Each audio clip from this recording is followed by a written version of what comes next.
Assalamualaikum warahmatullahi wabarakatuh.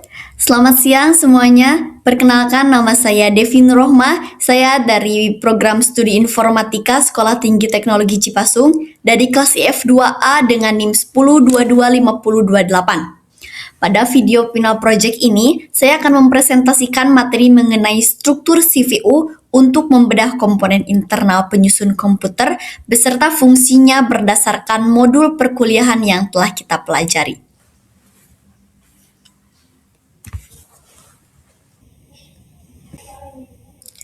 Tujuan dari pembahasan ini adalah untuk memperdalam pemahaman kita mengenai arsitektur komputer, khususnya pada unit pemrosesan data. Nah, kita akan melihat bagaimana komponen seperti ALU, control unit, dan register saling terintegrasi, serta kita akan memahami mekanisme logis CPU serta mengeksekusi perintah dari perangkat lunak. CPU atau Central Processing Unit adalah komponen sirkuit elektronika utama dalam komputer yang bertanggung jawab menjalankan instruksi program dan mengolah data. Nah, CPU sering dijuluki sebagai otak komputer karena dialah yang mengeksekusi perintah, melakukan kalkulasi matematika, serta mengontrol operasi sistem secara keseluruhan. Dan tanpa adanya CPU, komputer tidak akan dapat berfungsi.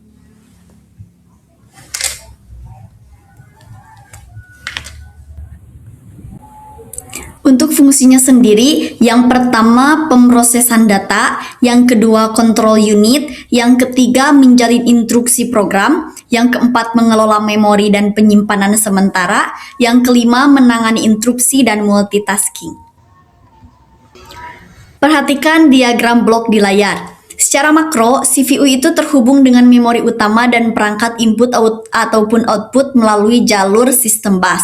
Nah, jika kita bongkar bagian dalamnya, struktur internal CPU terdiri dari 4 komponen utama yang saling bekerja sama, yaitu control unit, arithmetic and logic unit, atau disingkat dengan ALU, ada register, dan juga ada jalur CPU interconnection sebagai penghubung internalnya.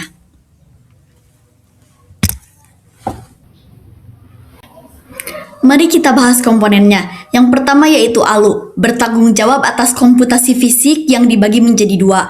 Pertama yaitu operator aritmatika seperti hitungan matematika dasar. Yang kedua yaitu operator logika seperti AND, OR, dan NOT untuk mengambil keputusan data. Yang kedua yaitu control unit, yang bertindak sebagai pengatur komando. Tugasnya adalah mengambil instruksi dari memori, menerjemahkan kodenya, lalu mengarahkan komponen lain untuk mengeksekusi perintah tersebut. Komponen yang ketiga adalah register, yaitu memori internal yang berkapasitas kecil namun berkecepatan sangat tinggi di dalam CPU. Fungsinya adalah menyimpan data atau instruksi yang secara sementara yang sedang aktif diproses oleh ALU. Nah, karena letaknya yang tertanam langsung di dalam chip CPU, akses datanya itu sangat instan dan biasanya bisa selesai hanya dalam satu siklus clock saja. Yang terakhir yaitu mengenai cara kerja CPU. CPU bertanggung jawab menjalankan instruksi, mengolah perangkat keras, dan mengolah data melalui siklus berulang yang disebut siklus instruksi. Nah, prosesnya itu dimulai dari fetch, yaitu mengambil kode perintah dari memori. Lalu decode, di mana control unit menerjemahkan maksud perintah tersebut, dan diakhiri dengan execute atau menjalankan perintah secara fisik menggunakan ALU atau unit terkait.